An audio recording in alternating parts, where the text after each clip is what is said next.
थोड़ा सा ख्याल करें, एक पैगाम आखिर में चलते चलते मैं ये भी दे दूं। मेरे भाई कोशिश ये करनी है, कुर्बानी अक्सर और बेशतर हम लोगों के यहाँ होती है। होता क्या है कि हम अक्सर उनके घर गोश्त भेजते हैं जिनके घर से हमारे घर गोश्त आता है ना। उनके घर गोश्त भेजते हैं ज्यादातर जिनके घर से हमारे घर आता है, यानी जिनके घर से हमारे घर गोश्त नहीं आता उनके घर हम गोश्त नहीं भेजते। और बात बताऊं अगली, बुरा ना मानिएगा, मैंने पहले ही कहा था, वही कहता हूं जो दिल पर गुजरती है। अगर किसी बंदे ने एक बड़े का कुर्बानी की और एक बकरे की कुर्बानी की, तो कमजोर लोगों में बड़े की बोटियां भेजी जाती हैं और बड़े लोगों में छोटे की बोटी भेजी जाती है। यही होता है ना। हाँ, कहेंगे भी नहीं हाँ, क्योंकि शर्म आती है। मैं तो ये नहीं कह रहा कि आप करते, लेकिन होता है कुछ जगह पे ऐसा। मैं आपसे ये कहूंगा यार, वो भाई अल्लाह तौफीक दे। तो पहली बात तो ये कि 4-4 बोटियां बांटने का रिवाज है, 8-8 बोटी बांट रहे हैं, कम से कम इतनी तो दो जो कम से कम एक वक्त का खाना हो जाए किसी के घर का। कुछ जगहों पे हजरत मसला ये है कि बकरीद के गोश्त से मुहर्रम का हलीम बनाते हैं।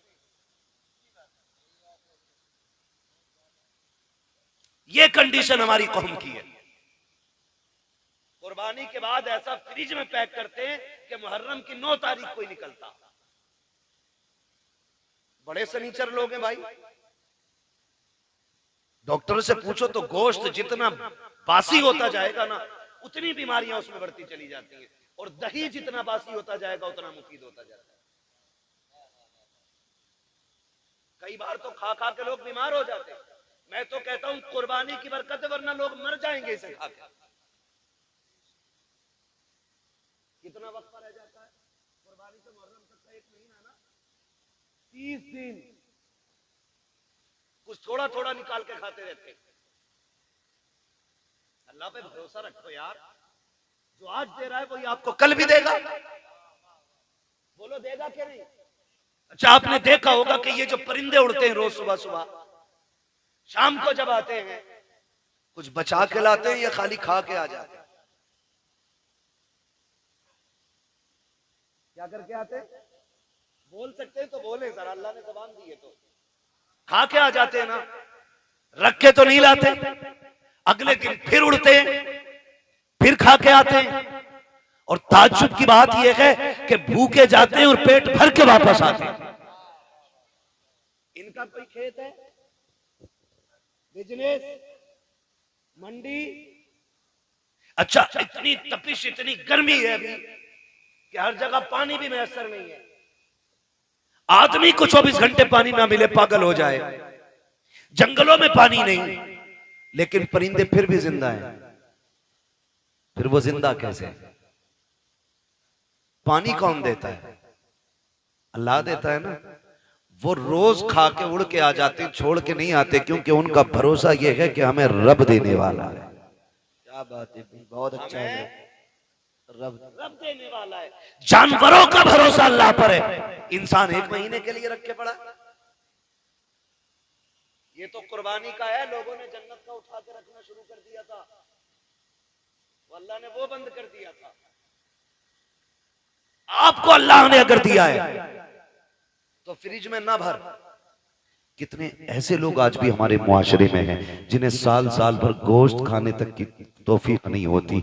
वजह इतनी ये है कि कंजूस नहीं है, कमजोर लोग हैं, मजदूर लोग हैं, महंगाई ने कमर तोड़ दी है। किसी के आगे बेटियां जवान हैं, किसी के घर में बेटे परेशान है, किसी को बीमारी ने घेर रखा है, कोई मुसीबत में है, कोई आजमाइशों में है, कोई बीमारियों में है। इस वजह से कितने लोग गोश्त नहीं खा पाते हैं। अल्लाह ने तुझे तौफीक दी है। और यार, अगर तूने बकरे की कुर्बानी की है, अमीर तो 8वें दिन 10वें दिन बकरा खा ही लेता है, कभी उस गरीब के घर भी बकरे का गोश्त भेज दिया करो, जिसके बच्चे बाप से कहते हैं बकरे का गोश्त हमने नहीं खाया है, कभी हमको भी बकरे का गोश्त खिलाया जाए। कई बार मजदूर गरीब मंडी गया है, कई बार दुकान जाकर के लौट आया है, का बेटे गया तो था 700-800 का रेट था, इतनी तो तेरे बाप की मजदूरी भी लगी है, जितने का गोश्त था ये सोच करके बाप लौट आता है। तुम्हें रब ने अगर तौफीक दी है, अगर तुमने छोटे की कुर्बानी की है अल्लाह की रजा के लिए, कभी उन गरीबों के घर दे दो जिनके यहाँ कभी गोश्त नहीं गया है। खुदा की कसम खा के कहता हूँ, तूने 4 बोटी अगर अमीर जमीर के लिए दी है, चर्चों के लिए दी है, ताल्लुकात के लिए दी है, सिर्फ वाह के लिए दी है, तो ये 4 दिन के लिए है, खत्म हो जाएगा। अगर तूने वही बोटियां किसी गरीब की दिलजोई के लिए दी है, खुदा की कसम मर के कयामत में आना, अल्लाह तुझे इज्जतों के ताज अता फरमा। भाई वाह वाह वाह, जिंदाबाद जिंदाबाद, बहुत खूब। गोश्त उन्हें दे जिनके यहाँ हुआ ही ना हो। कई बार ऐसा होता है जिनके घर कुर्बानी हुई है 2 क्विंटल में से 50 किलो इसके घर रखा और मोहल्ले वालों ने भी एक तसला भेज दिया। और कितने गरीब ऐसे होते हैं कि बकरा ईद के घर दिन भी उनके घर में दाल बनती है। इसे ईद कहते हो? तेरी बस्ती के अंदर अगर एक बंदा भी ईद के दिन चटनी से खाएगा तो तुझे गैरत से मर जाना चाहिए। अल्लाह तौफीक दे तो ये गरीबों में तकसीम करेगा। आपके घर के होते हुए किसी घर में दाल या चटनी नहीं। आज ये रब की दावत का दिन है, रब की दावत का दिन है। हर घर में गोश्त की खुशबू आनी चाहिए, हर घर में तकसीम करें। और याद रखिए जो अल्लाह के लिए करता है फिर अल्लाह कभी उसको गिरने नहीं देता है, गिरने नहीं देता है। और वो लोग बेवकूफ हैं जो उठा के रखते हैं। जब बर्तन खाली होता तभी नया भरा जाता है, जब पहले से भरा होता तो फिर उसमें जगह ही नहीं होती, वो भरेगा कहां? आप खाली करते रहो, मेरा रब तुम्हारे बर्तनों को भरता रहेगा। जो खर्च करना नहीं जानते उन्हें कमाइयों का भी तरीका नहीं आता है। कमाई का भी तरीका उन्हीं को आता है जो खर्च करना जानते हैं। आप अपनी कमाई में गरीबों का हिस्सा रखें। कुर्बानी आ रही है, सारे लोग कुर्बानी करें। अल्लाह तौफीक दे, अपने बच्चों को दीन की तालीम दे। जिस तरह हमारे इरफान भाई ने अपने बेटों के अकीक़े की खुशी में, बेटियों की खुशी में माशाल्लाह खुश नसीब है। फरमाया गया अल्लाह जिसे 3 बेटियां दे और वो पाल पोस के उन्हें इज्जत से रुखसत कर दे, हुजूर ने फरमाया वो बंदा जन्नती होता है, वो बंदा जन्नती होता है। और फिर अल्लाह ने 3 बेटियां दी हैं, मुज्दा मुकम्मल है। यहाँ तक कि 2 बेटियों के लिए भी खुशखबरी है, 1 बेटी वाले के लिए भी खुशखबरी है। लेकिन सबसे पहले 3 का तज़किरा आया था। अल्लाह ने 3 बेटियां दी हैं, 1 बेटा दिया है। अल्लाह आपको भी बेटी बेटा देना। तो मैं तो ये कहता हूँ कि बेटी पे भी उतनी खुशी किया करो जितने बेटे की पैदाइश पे खुशी करते हो। इसलिए कि याद रखना कभी कभी बेटे वो काम नहीं करते जो बेटियां काम कर जाया करती हैं। और बेटियों की मोहब्बत बाप से हमेशा जुदा होती है। बेटी के प्यार को बेटों का प्यार नहीं लगा करता है। आप भी जानते होंगे आपसे जितनी मोहब्बत आपकी बेटी करती है उतना आपका बेटा नहीं करता होगा। इसलिए कि बेटियां तड़प जाती हैं बाप के बगैर, पूरी जिंदगी वो सिर्फ बाप के चेहरे की मोहताज रहती हैं। और फिर अल्लाह ने बेटी की मोहब्बत भी बाप के दिल में कैसी डाली है। मेरे नबी ने खातून जन्नत को सीने से लगा के कहा था मेरी फातिमा मेरे जिगर का टुकड़ा है। जिस दिन मेरे नबी ने कहा मेरी फातिमा मेरे जिगर का टुकड़ा है, उस दिन से आप जाकर के मंडी में देखो सफेद बालों वाला रक्षा चला रहा होगा, कमर झुकी है लेकिन मजदूरी कर रहा होगा। क्या बात है चाचा क्यों मजदूरी कर रहे हो? कहा बेटी को रुखसत करना है। ये बाप तो कत्ल कर देता था, ये बाप तो दफन कर देता था इस बेटी को।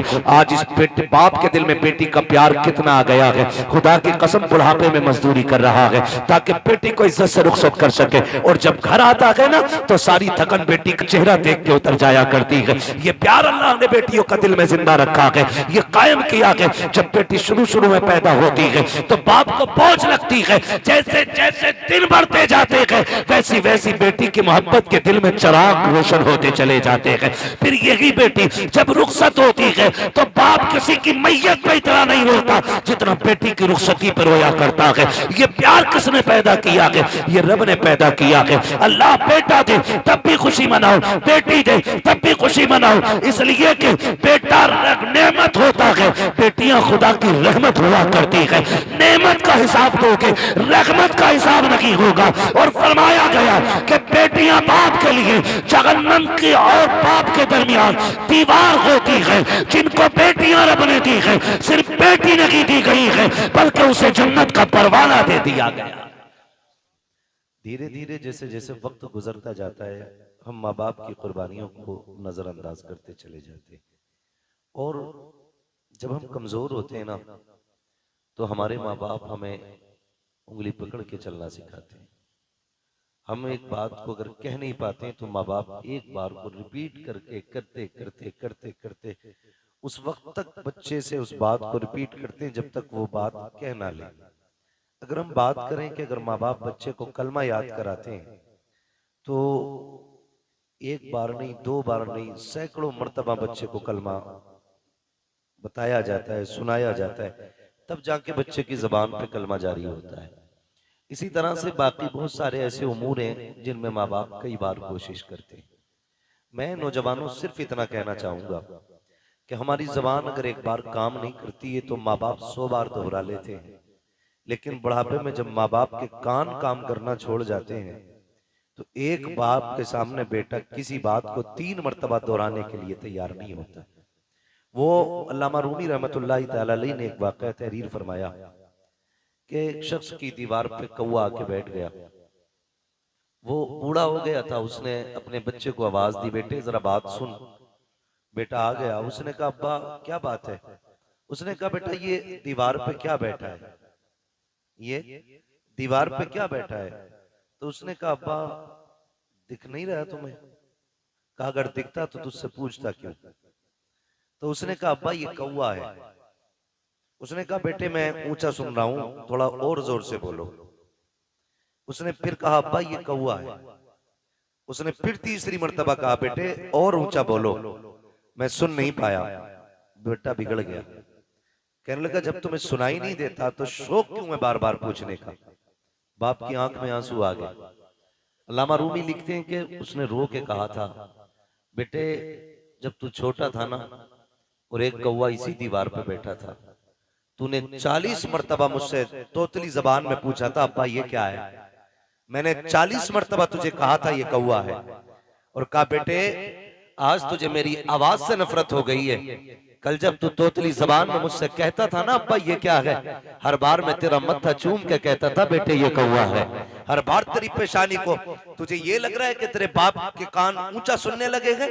कहा मेरे लख्ते जिगर नूरे नजर बात सुन। कहा सुन, जब तू एक बात को बार बार कहता था तो हर बार मुझे ये खुशी होती थी मेरा बेटा बोलने लग गया है, मेरा बेटा बोलने लग गया है। नौजवानों में कहना ये चाहता हूँ हमारी विलादत पे हमारे बाप को कितनी खुशी होती है, हमारी पैदाइश पे कितनी खुशी होती है। हमारी विलादत हुई, बाप ने मीठा तकसीम कराया, लड्डू बनाए गए, पूरे मुआशरे में तकसीम किए गए, मेरा बेटा पैदा हुआ है, मेरे घर के अंदर शहजादा आया है। आपसे मैं इतना कहना चाहता हूँ अगर बाप को इतनी खुशी होती है तो फिर बेटे बाप की मैयत की दुआएं क्यों मांग रहे हैं? अगर बेटा बीमार हो जाता है तो बाप कहता फिरता है साहब दुआ करना अल्लाह बेटे को जिंदगी देते, बेटा लंबी उम्र पा जाए। अगर बेटा बीमार हो जाता है बाप रोता फिरता है मेरे बेटे की लंबी उम्र की दुआएं की जाएं। मगर अफसोस की बात है अगर बाप बीमार होता है तो बेटा कहता फिरता है मौलाना दुआ कीजिएगा ताकि बाप की मिट्टी अल्लाह को प्यारी हो जाए। अब अच्छे नहीं लगते हैं, अब परेशानी ज्यादा है, अब देखा नहीं जाता है। ये किस्मत की खराबी है जब बाप की मौत मांग रहे हो। अल्लाह तौफीक दे तो बाप की जिंदगी मांगा करो, लंबी उम्र मांगा करो। तुम नहीं जानते हो अगर तुम्हें यह लगता है इसकी खांसी से घर का माहौल बिगड़ रहा है, इसकी आवाज से घर का माहौल बिगड़ रहा है तो गलत सोचते हो। खुदा की कसम अगर ये बीमार बिस्तर पे पड़ा है, इसके हाथ उठते हैं खुदा की रहमतें बरस जाया करती हैं, इसकी जबान चलती है खुदा की तरफ से बरकतें आ जाती हैं। इसके लिए मौत ना मांगा करो, अगर मांग सकते हो इसके लिए जिंदगी की खैरात मांगा करो, जिंदगी की भीख मांगा करो। भूल गए हैं हम लोग, हमें शायद ये रिश्ते याद नहीं है।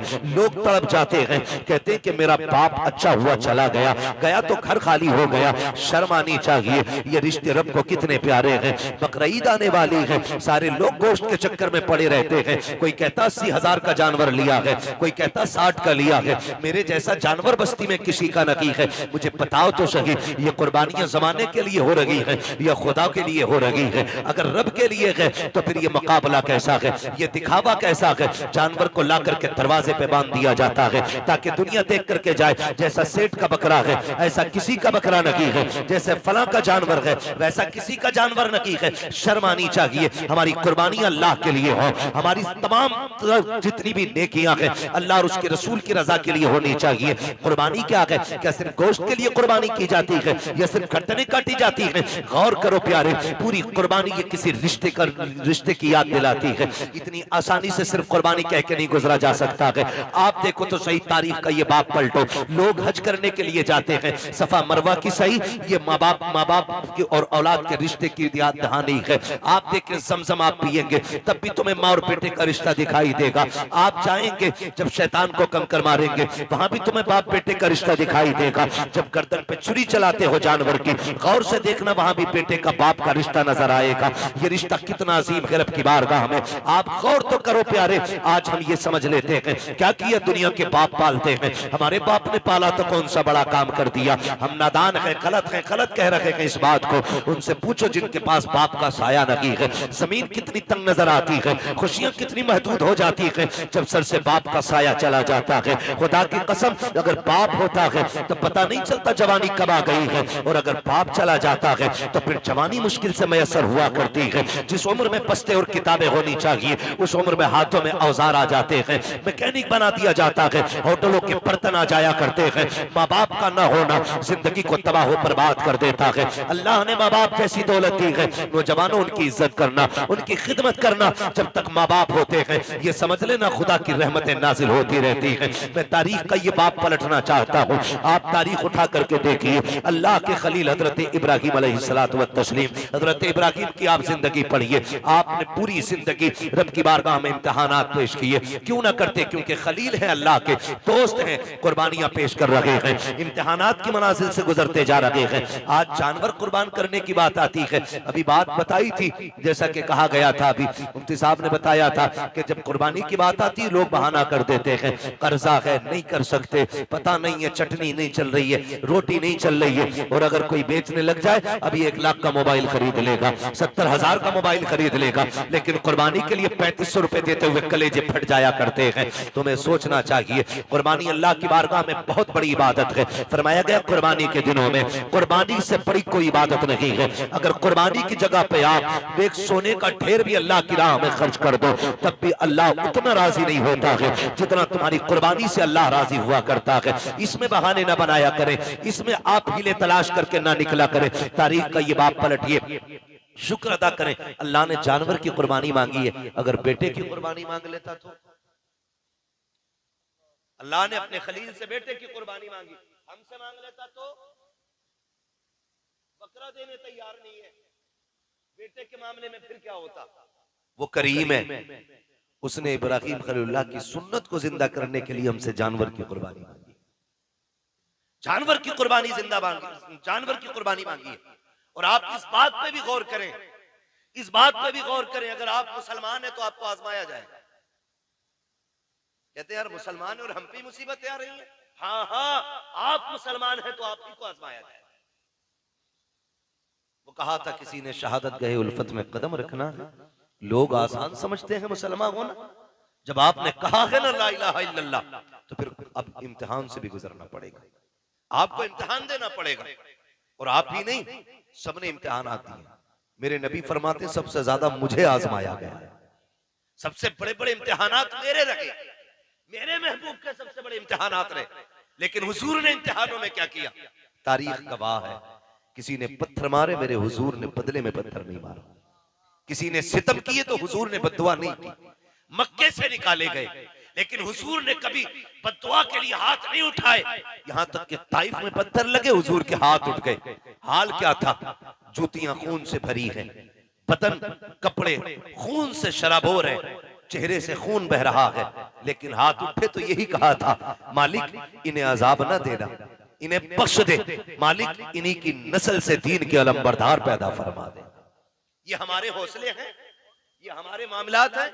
जरा से इम्तिहान आता जाए लोग को कलेजे फट जाते हैं। हम मुसलमान हैं, हम पे ये सितम हो रहा है, हम मुसलमान हैं, हम सताए जा रहे हैं। कहाँ है अल्लाह की मदद नहीं आती, कब आएगी अल्लाह की मदद। ओ भाई इम्तिहान की घड़ियां हैं, इनको जरा संभल के पार करना है। जो इम्तिहान में पार हो जाता है, इम्तिहान पास कर जाता है, समझ लेना दुनिया भी कामयाब है, आखिरत भी कामयाब है। कैसे कैसे आजमाया जाता है, यही अल्लाह के खलील हैं। आपको कैसे आजमाया गया, जंगल में रखा गया, अल्लाह के खलील ने सब्र किया। फिर क्या किया गया, लोगों ने बहुत सताया, परेशान किया, आपने बुत तोड़े, लोग दुश्मनी पे आमादा हो गए, यहाँ तक के नारे नमरूद को तैयार किया गया। आग इतनी तेज थी कि परिंदा कोई ऊपर से गुजरता तो वो गिर जाया करता था और मर जाता था उसकी तपिश से। अल्लाह अकबर, तारीख का ये बाप पलटते चले और देखते चले। जब उसी नमरूद की आग में डालने की बारी आई, हजरत जिब्रील अमीन ने आके कहा था, इब्राहिम रब के खलील हो, मैं रब की बारगाह तक जाता हूँ, अगर कोई जरूरत हो तो बताएं। आप मंजनीक के अंदर रखे हुए हैं, ये नहीं कहा था जिब्रील देखो सामने आग है, मैं मंजनीक में हूँ, कहा था कि मैं जानता हूँ, मेरा रब भी जानता है, मुझे कोई जरूरत नहीं है। कहा फिर अपने रब ही से कह दो, कहा जो सब जानता है उससे कहने की जरूरत क्या है, जिसमें वो राजी है उसमें मैं राजी हूँ, ये कह के आप राजी हो गए। जब नारे नमरूद में डाला गया, अल्लाह ने आग को ठंडा होने का हुक्म दिया, आग ठंडी और सलामती वाली हुई, आप नारे नमरूद में रखे, बाहर तशरीफ लेकर के आए। उसके बाद फिर आप हजरत सारा के साथ अपना वतन छोड़ देते हैं। बहुत लंबा वाकया है, बादशाह ने पकड़ा। फिर उसके बाद बदले में आपको हजरत हाजरा भी तोहफे में पेश की गई। हजरत हाजरा से आपने निकाह किया। जब कोई औलाद न थी, अल्लाह ने हजरत हाजरा से एक बेटा अता फरमाया। जब एक बेटा पैदा हुआ, आपकी मोहब्बत ज्यादा हो गई, फरिश्ते बातें करने लगे, मालिक ये तेरा खलील है, तेरा दोस्त है, लेकिन अपने बेटे से बहुत ज्यादा प्यार करता है। रब ने फरमाया, इब्राहिम का जी रब जलील का बेटे को अपने आप से दूर कर दो। कहा क्या करना है मालिक, कहा ऐसी वादी में छोड़ के आओ जहां पे कोई आबादी ना हो। हजरत इब्राहिम खलीलुल्लाह ने बेटे को लिया, आज वहां लेकर के आए जहां आज काबा मौजूद है, उस जमीन पे बीवी बच्चे को लेकर के आए। तारीख का ये बाप बड़े सुनहरे अल्फाज में लिखा हुआ है, बहुत गौर से सुनना प्यारे, और जाकर के बहन बेटियों को भी ये बाप सुनाना। हजरत इब्राहिम खलीलुल्लाह जब उस जंगल में आए जहां पे दरख्त का साया तक नहीं था, हरियाली तक नहीं थी, काले पत्थरों की पहाड़ियां हैं, दूर दराज तक कोई नहीं है। अल्लाह के खलील ने बीवी बच्चे को जब छोड़ा है और छोड़ के जाने लगे हैं, हजरत हाजरा ने दामन पकड़ा, साथ चलने लगी है। मुअर्रिखीन ने लिखा है 3 मील तक दामन पकड़ के हजरत हाजरा चली है और ये पूछती जा रही थी, अल्लाह के खलील बताते तो जाओ, क्यों छोड़ के जा रहे हो, कोई खता हो गई है, बताओ तो सही, क्यों छोड़ के जा रहे हो, क्या बात है, अपनी मर्जी से छोड़ के जा रहे हो या रब के कहने से छोड़ के जा रहे हो। ये हजरत हाजरा कहते कहते 3 मील तक दौड़ी है। तारीख गवाह है, खुदा की कसम, एक जुमला भी हजरत हाजरा ने नाशुक्री का नहीं कहा था।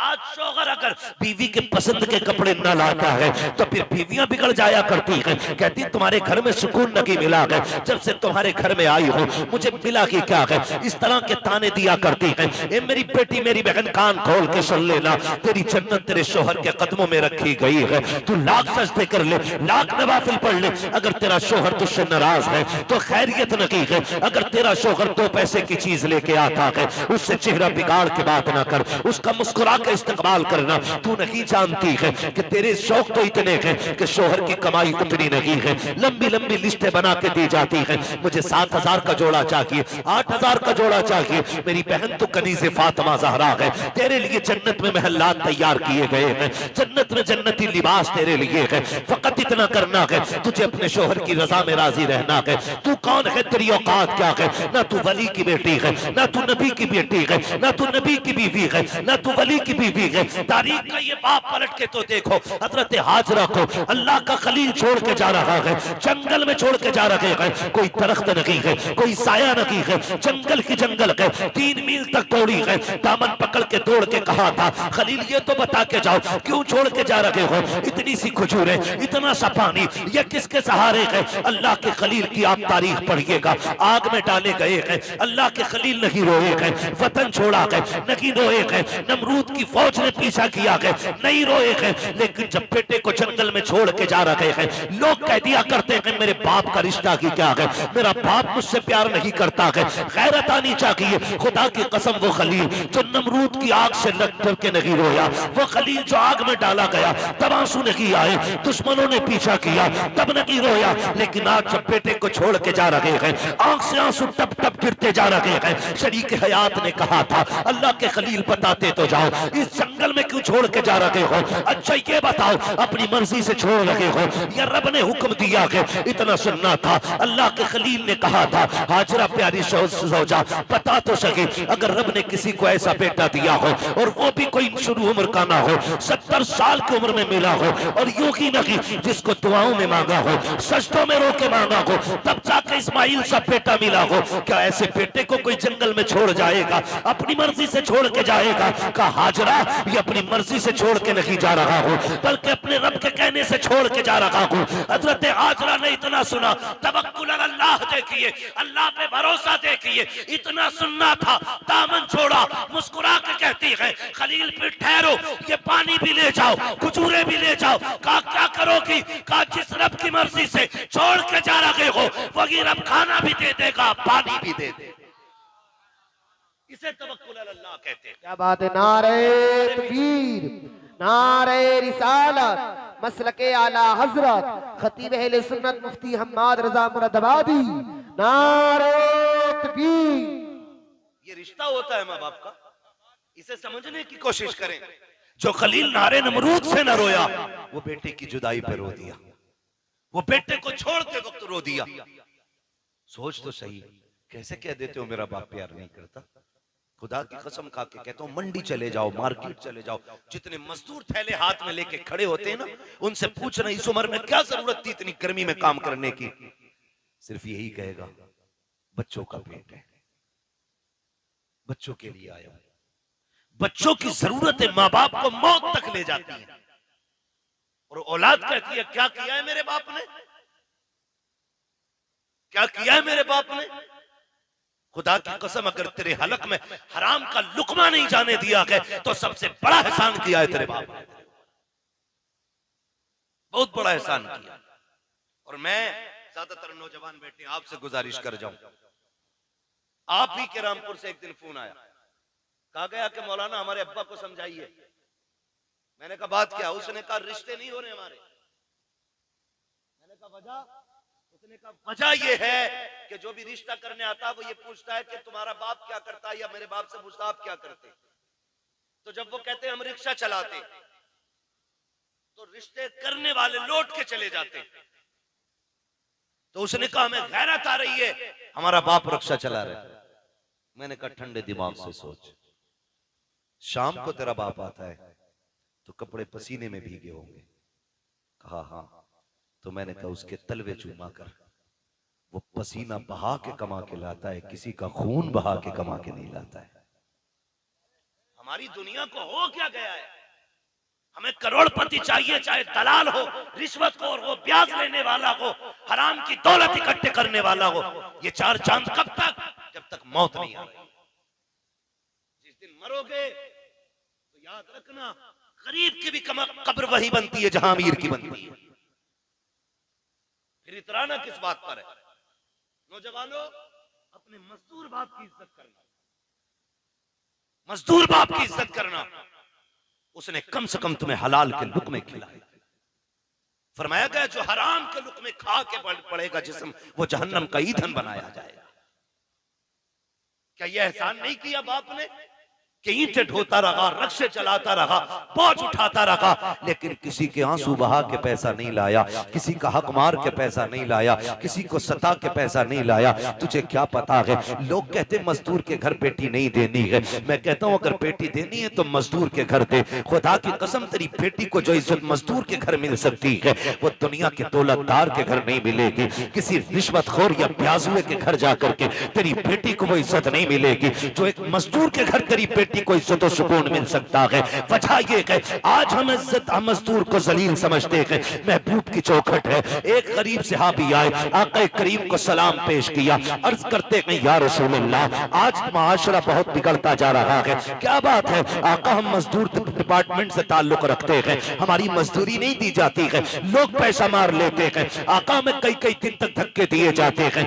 मेरे नबी ने इतना सुना उठ के खड़े हो गए, फरमाया मुसाफा नहीं करोगे? कहते हैं या या रसूल अल्लाह, हाथ ऐसे नहीं है जो आपके हाथ में दिए जा सके। क्या बात है, काका इन हाथों से मजदूरी करता हूँ, हाथों में छाले पड़े हैं, फेंटे हैं, कहाँ आप जैसे, आपके गुलाब जैसे हाथ, कहाँ मेरे ये सख्त हाथ। आका खैरत आती है आपके हाथ में हाथ देते हुए। मेरे नबी ने उसके हाथ देखे, फरमाया ला तेरे हाथों को बोसा दे दो। इतना सुनना था, मजदूर की आंख में आंसू आ जाते हैं। या रसूल अल्लाह, आप बोसे की बात करते हैं, यहाँ मजदूर को बगल में बैठा के कोई पानी नहीं पिलाता है, यहाँ साथ बैठा करके कोई एक प्लेट में खाना नहीं खिलाता है। आका आप हैं कि चूमने की बात कर रहे हैं। मेरे नबी ने इतना सुना, फरमाते हैं खाली सिर्फ निजाम नहीं बनाना है, बल्कि जमाने को मजदूर की इज्जत भी बतानी है। आका करीम ने जब मजदूर के हाथ को बोसा दिया, तड़प गया आका, इतनी इज्जत। फरमाया सिर्फ इज्जत नहीं, एक कानून भी बता रहा हूं, जाओ जमाने से कह देना कि मजदूर की मजदूरी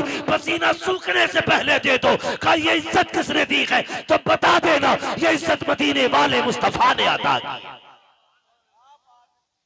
हम मजदूर को हिकारत से देखते हैं, और मेरे नबी ने फरमाया लो एक इज्जत का ताज और दे रहा हूं। हुजूर कौन सा? फरमाया अल कासिबु हबीबुल्लाह, जो मेहनत मशक्कत करके कमाएगा, कयामत में अल्लाह उसे अपने हबीबों की सफ में जगह अता फरमाएगा। तो कम से कम इतना ख्याल करें नौजवानों, हम तो अपने बाप की मेहनत का ख्याल करें। अगर ये दुनिया वाले हमें मजदूर का बेटा कहते हैं तो कहने दें, हमें उस बाप की इज्जत करनी है जिसने चौक में गालियां खा के, मजदूरी पे थक के उठा के हमें पाला है। तुमसे तो कम से कम इतनी तवक्को होगी उस बाप को कि कोई इज्जत करे ना करे, मेरा बेटा तो इज्जत देगा ना। अगर वही औलाद उसे जलील करने लगे तो बताओ वो जी के क्या करेगा? क्या करेगा वो जी के? जब वही औलाद उससे कहती हो कि तुझे टुकड़े डालने से बेहतर है कुत्ते को टुकड़े डाल दिया जाए, क्या करेगा वो बाप जी के? उसे हार्ट अटैक नहीं आएगा? उसे हार्ट अटैक नहीं आएगा? वो रोएगा नहीं अपनी कमनसीबी पे? क्या वो भूल गया होगा उन दिनों को जब तुझे गोद में उठा के वो गली गली फिरता रहा? मुझे बताओ, तुझे सर्दियों में बुखार आया, बाप ने सारे कंबल तुझे उड़ाए, खुद ठंडी में सिकड़ता हुआ मंडियों के, गलियों के, बाजारों के, हॉस्पिटलों के चक्कर लगाता रहा, खुद मर गया लेकिन बेटे को जिंदगी दे गया। लाजिम है हर बेटे पे अपने माँ बाप की इज्जत करे, अपने माँ बाप की इज्जत करे। पढ़े तारीख, आप कभी ये नहीं कह सकते अपने बाप से आपने क्या किया मेरे लिए।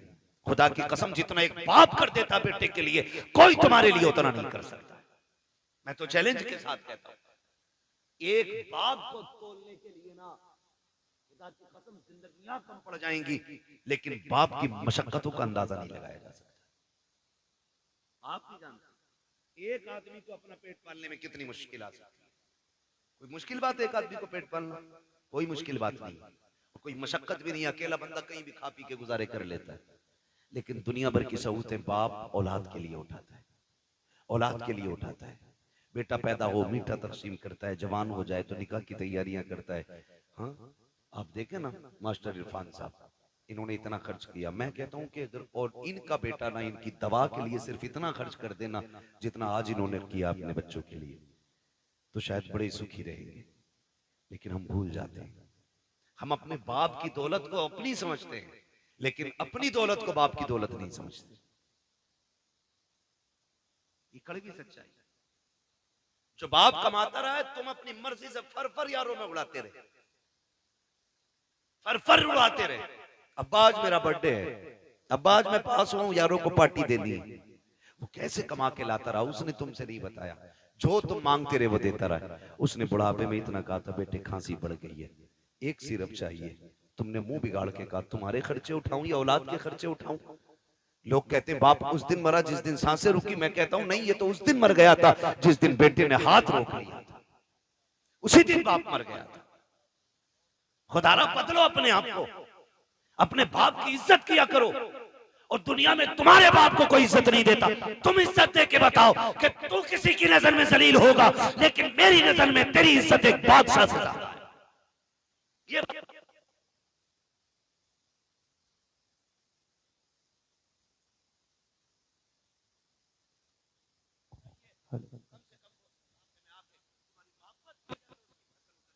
ये कोशिश किया। अक्सर नौजवान मेरे सामने बैठे, अल्लाह करे हर नौजवान अपने बाप की इज्जत करने लग जाए, बाप की इज्जत करने लग जाए। हम तो ये सोचते हैं ना, ये सोचते हैं ना जो भी कमाया वो हमारा है, हमारे बाप का कुछ नहीं है। नहीं, ख्याल करो यार, ख्याल करो। एक बाप की जिंदगी अपनी औलाद के लिए पूरी सर्व कर देता है बाप।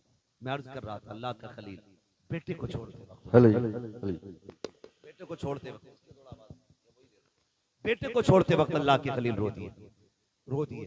तारीख का ये बाप भी पलटे। तवज्जो है? तो नहीं है, अगर नहीं थके तो बोलने जरा या रसूल अल्लाह। हमारे अलीम भाई बता रहे थे कि ये बड़े सुस्त लोग बैठे, और नकीब साहब भी फरमा रहे थे हल्के में मत लेना।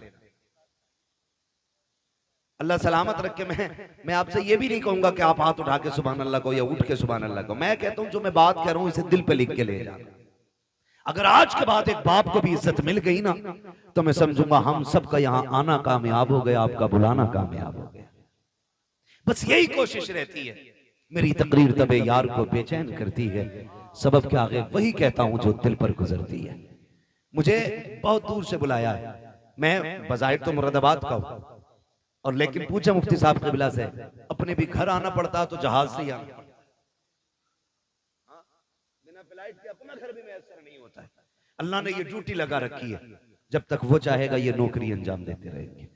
मगर आपसे इतनी गुजारिश है, इतनी मेहनत से हमारे इरफान भाई ने ये महफिल सजाई है, ये कोशिशें की हैं, आपके बैठने का इंतजाम किया है, सिर्फ इसलिए किया था कि हमारी बस्ती वालों तक दीन की कुछ बातें पहुंच जाए, दीन की कुछ बातें पहुंच जाएं। अल्लाह करे आज के बाद किसी बाप को इज्जत मिल जाए, कोई मां मुस्कुराने लग जाए, खुदा की कसम फिर समझ लेना इनका ये जो सारी कोशिशें करना है अल्लाह की बारगाह में मकबूल हो गया। अल्लाह के खलील तो छोड़ के आ गए, हजरत हाजरा ने बेटे को लिया, पलट के उसी जगह पे आई जहां छोड़ के गए थे। पहली शाम आई, जब शाम आई तो दरिंदे जानवर बाहर निकल के पहाड़ियों से आए, बाहर निकल के आए पहाड़ियों से और चीखने लगे। जब बोलने लगे, हजरत हाजरा की गोद में हजरत इस्माइल है, आपने ना एक खारदार लकड़ी तोड़ी दरख्त से, किसी पेड़ की कोई शाख तोड़ी और उसको आसमान में घुमाया। फिर आपने जानवरों को मुखातब करके कहा, खबरदार शर्म नहीं आती है, देख नहीं रहे हो किस पे भौंक रहे हो? मैं एक नबी की माँ हूं, एक नबी की बीवी हूं, मेरी गोद में जो लाल है कोई आम बेटा नहीं, मेरी गोद में रब का इस्माइल लेटा हुआ है, रब का इस्माइल लेटा हुआ है।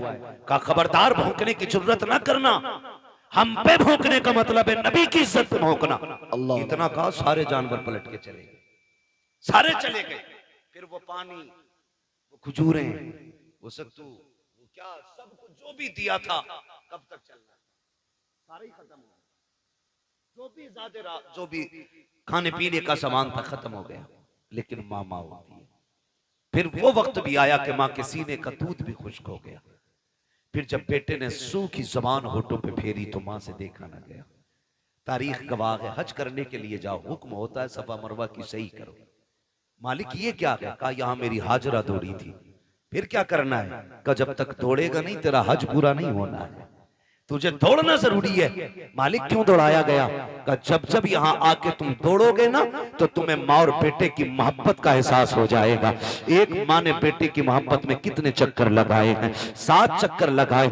माँ तो माँ होती है। बेटे को लिटाया जमीन पे, आपने एक पत्थर इधर से रखा, एक इधर से रखा, एक पत्थर ऊपर से रखा, 3 पत्थरों से बेटे का थोड़ा सा धूप का साया किया। उसके बाद दौड़ लगाई है पानी की तलाश में। आप दौड़ करके पहाड़ के सिरे पे चढ़ी है, चारों तरफ देखा पानी नजर नहीं आया। फिर ख्याल आया मेरे बेटे को कोई जानवर न ले जाए। फिर पलट के वापस आई है, फिर बेटे की खुशकी देखी है, फिर दौड़ लगाई है। बाज मार्रिखीन ने यहाँ तक लिखा है कि 7वें चक्कर पे हजरत हाजरा गिर जाती है। अल्लाह अकबर जब गिरी है, इधर हजरत इस्माइल ने एड़ियां रगड़ी है। जब एड़ियां रगड़ी, रब ने फरमाया जिब्रील जी रब्बे जलील जल्दी कर दौड़ के जा कर मेरे इस्माइल की एड़ियों की जगह से चश्मा जारी करके। तारीख गवाह है हजरत हाजरा ने खुद को संभाला और दौड़ करके आई, क्या देखती है? जहां बेटे के पैर लग रहे थे वहां से पानी का चश्मा जारी हो गया है, चश्मा जारी हो गया है। आज दुआ के लिए तुम मियाओं के चक्कर लगाते हो,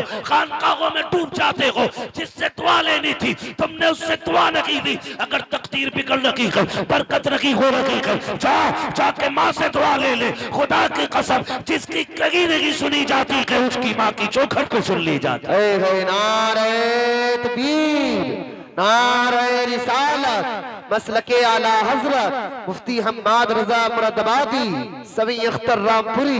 नारे तकबीर। मुफ्ती साहब फरमा रहे हैं भाई ये लोग सुन रहे हैं, तो मैं तो ये समझता हूं कि अगर दिल हुजूर से लग जाए तो फिर महफिलों से लोग उठा नहीं करते। वाह वाह वाह, बहुत। हाँ, और अगर महफिल में दिल लगने लग जाए तो समझें कि हुजूर की नजर करम हो गई है, हुजूर की नजर करम हो गई है, हुजूर आपकी तरफ नजर करम फरमा चुके हैं। बस मैं आपसे इतनी गुजारिश करूंगा, फरमाया गया या अय्युहल्लज़ीना आमनू उदखुलू फिस्सिल्मि काफ़ा, ए ईमान वालों पूरे पूरे इस्लाम में दाखिल हो जाओ, पूरे पूरे दाखिल हो जाओ। अल्लाह तौफीक दे। कुर्बानी आ रही है तो सारे लोग कोशिश करें, कुर्बानी करें, जिन पर वाजिब है करेंगे इंशाअल्लाह, जिन पर वाजिब है करेंगे इंशाअल्लाह।